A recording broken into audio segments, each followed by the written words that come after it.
যুক্তরাষ্ট্রে অভিবাসন নির্যাতনের পাশাপাশি এবার ব্যাপক আকারে বেড়েছে বাড়ি ভাড়ার হার। তাই যাদের বাড়ি ভাড়া করে যুক্তরাষ্ট্রে কোনো শহরে থাকতে হয় তাদের জন্য বর্ধিত এই ভাড়ার হার যেন মরার উপর খাড়ার ঘা হয়ে দাঁড়িয়েছে। উচ্চমূল্য ও উপযুক্ত রোজগারের অভাবে যুক্তরাষ্ট্রে নিজের বাড়ি কেনা যেমন কঠিন হয়ে পড়েছে, তেমনি ভাড়া বাসায় থাকা এখন অনেক আমেরিকানদের জন্য বড় একটি আর্থিক চাপ। লোন মার্কেটপ্লেস লেন্ডিং ট্রি এর নতুন এক গবেষণায় দেখা গেছে 2020 সাল থেকে 2025 সালের মধ্যে দেশের 50টি বৃহৎ শহরে এক বেডের অ্যাপার্টমেন্টের গড় ভাড়া বেড়েছে শতকরা 41%। যেখানে 2020 সালে গড় মাসিক ভাড়া ছিল $1,121, এখন তা বেড়ে দাঁড়িয়েছে $1,578। অর্থাৎ প্রতি মাসে গড়ে $457 বেশি দিতে হচ্ছে ভাড়াটিয়াদের। এছাড়া 2 বেডের অ্যাপার্টমেন্টে ভাড়া বেড়েছে গড়ে $505 বা 37%। এখন যার গড় মাসিক ভাড়া প্রায় $1,858। রিয়েল এস্টেট প্ল্যাটফর্ম জিলো এবং স্ট্রিট ইজি এর 2024 সালের প্রতিবেদনে বলা হয়েছে, গত 5 বছরে যুক্তরাষ্ট্রে বাড়ি ভাড়া বৃদ্ধি মজুরি বৃদ্ধির চেয়ে 1.5 গুণ দ্রুত হয়েছে। লেন্ডিং ট্রির প্রধান আর্থিক বিশ্লেষক ম্যাট শুলজ বলেছেন, বেশিরভাগ আমেরিকানের আর্থিক সঞ্চয় খুবই সীমিত, তাই প্রতি মাসে অতিরিক্ত কয়েকশো ডলার ভাড়া দেওয়ার জন্য অনেক ভয়ঙ্কর চাপ তৈরি হচ্ছে।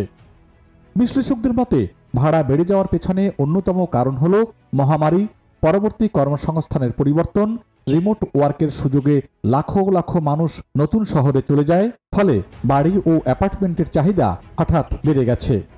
এর সঙ্গে যুক্ত হয় উচ্চ বাড়ির দাম ও সুদের হার, যা অনেককে ভাড়া বাজারেই আটকে রাখে।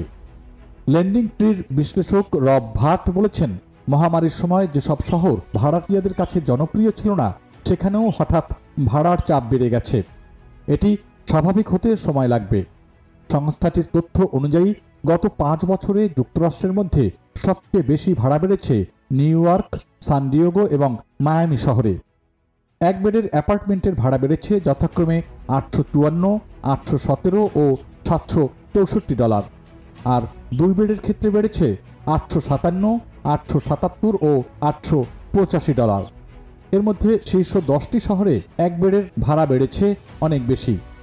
যেমন নিউ ইয়র্ক শহরে $854, যা 47%, সান ডিয়েগো ক্যালিফোর্নিয়ায় $817, ফ্লোরিডার মায়ামিতে $764, ক্যালিফোর্নিয়ার রিভারসাইডে $671, ফ্লোরিডার ট্যাম্পায় $656, ক্যালিফোর্নিয়ার স্যাক্রামেন্টোতে $644, জর্জিয়ার আটলান্টায় $620, ফ্লোরিডার অরল্যান্ডে $591, ম্যাসাচুসেটসের বোস্টনে $552 এবং অ্যারিজোনার ফিনিক্সে $551 পর্যন্ত বাড়ি ভাড়া বেড়েছে।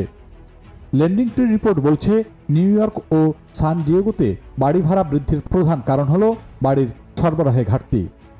অন্যদিকে মায়ামিতে দেশীয় ও আন্তর্জাতিক অভিবাসনের কারণে জনসংখ্যা দ্রুত বাড়ছে, ফলে চাহিদা বেড়ে ভাড়া বেড়েছে অনেক বেশি। তবে সান ফ্রান্সিসকোতে ভাড়া বৃদ্ধি তুলনামূলকভাবে কম হয়েছে। সেখানে এক বেডের ফ্ল্যাটে মাসিক ভাড়া মাত্র $54 বেড়ে $2,977 এবং 2 বেডের ভাড়া বেড়েছে $51 হয়ে $3,604।